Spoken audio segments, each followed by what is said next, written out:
উদয়পুরের গোকুলপুর পশ্চিম ছাতারিয়া গোমতী নদীর জল থেকে উদ্ধার নরকঙ্কাল। শনিবার দুপুরে এলাকার লোকজন গোমতী নদীতে স্নান করতে গিয়ে এই নরকঙ্কাল দেখতে পায়। সাথে সাথে খবর দেওয়া হয় আরকিপুর থানার পুলিশকে। ঘটনাস্থলে ছুটে যায় আরকিপুর থানার পুলিশ। পরবর্তী সময় মহকুমা পুলিশ আধিকারিক ও গোমতী জেলার অতিরিক্ত পুলিশ সুপার ঘটনাস্থলে ছুটে যান। ঘটনাস্থলে নিয়ে যাওয়া হয় ফরেনসিক বিশেষজ্ঞদের। ফরেনসিক বিশেষজ্ঞরা ঘটনাস্থল থেকে নমুনা সংগ্রহ করে। এই কঙ্কালটি 3 থেকে 4 মাস পুরনো হবে। স্থানীয় এক যুবক জানায়, গোমতী নদীর জলে স্নান করতে আসা লোকজন নরকঙ্কাল দেখতে পেয়ে চিৎকার চেঁচামেচি করলে সে বাড়ি থেকে ছুটে আসে।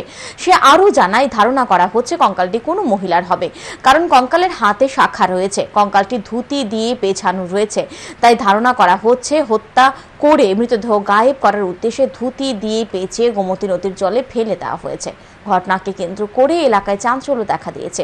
পুলিশ ঘটনার তদন্তে নেমেছে। এখন দেখার পুলিশ তদন্তে কি রহস্য বেরিয়ে আসে। মারা মানুষ আর কি, হাড্ডি অনেক কিছু দেখা যাইতেছে। তবে দেখা মনে হইতেছে যে মহিলা মানুষের হাতে শাখা টাকা এমন কিছু দেখা যাইতেছে, ধুতি দিয়ে পেছেন না, এরকম একটা জিনিস দেখা যাইতেছে। দেখে প্রাথমিকভাবে রহস্যজনক মনে হইতেছে। দেখে তো মনে হইতেছে মনে কেউ মায়েরা ট্রেনে ফেলাইছে, এমন তো মনে হইতেছে, কারণ এদিকে তো মানুষ এমন কতই না।